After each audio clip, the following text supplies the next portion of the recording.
Hi y'all, welcome to day 3 of the Jumpstart challenge.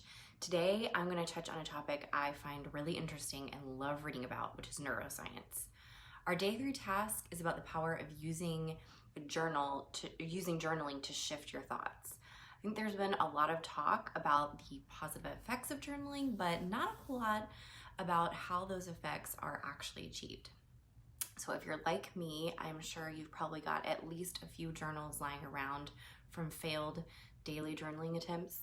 The purpose of today's task is to train your mind to shift away from negative talk and repetitive negative thoughts. So if you're familiar with neuroscience at all, and I should mention that I am not a neuroscientist or doctor of any sort, but you may have heard the term neural pathways before. So neural pathways are basically like little roadways in your brain used for common functions or thoughts. And your brain is creating these neural pathways all the time based on your behaviors and thoughts. So just like in real life, the more you use a road to get from point A to point B, the more automatic it becomes. And the same goes for your brain. So the more you think a thought, the more ingrained it becomes.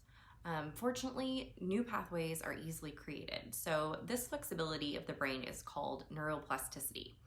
And it's this that enables you to create new neural pathways and change habits that were ingrained.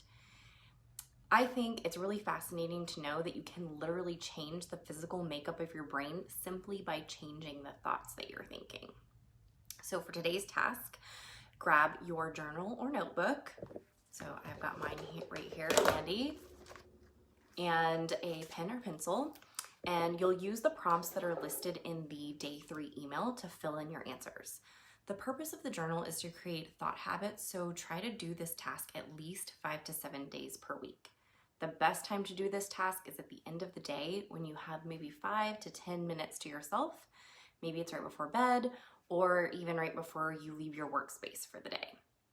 If you have a toddler or two, you may need to hide in your closet, but we've all been there, right? That's it for today. Set your phone alarm so you don't forget to journal this evening, and I'd love to hear how it goes. Tag me in your videos or pics on Instagram at MCLEOD CARUSO Creative, and I'll see y'all tomorrow on day 4. See you then.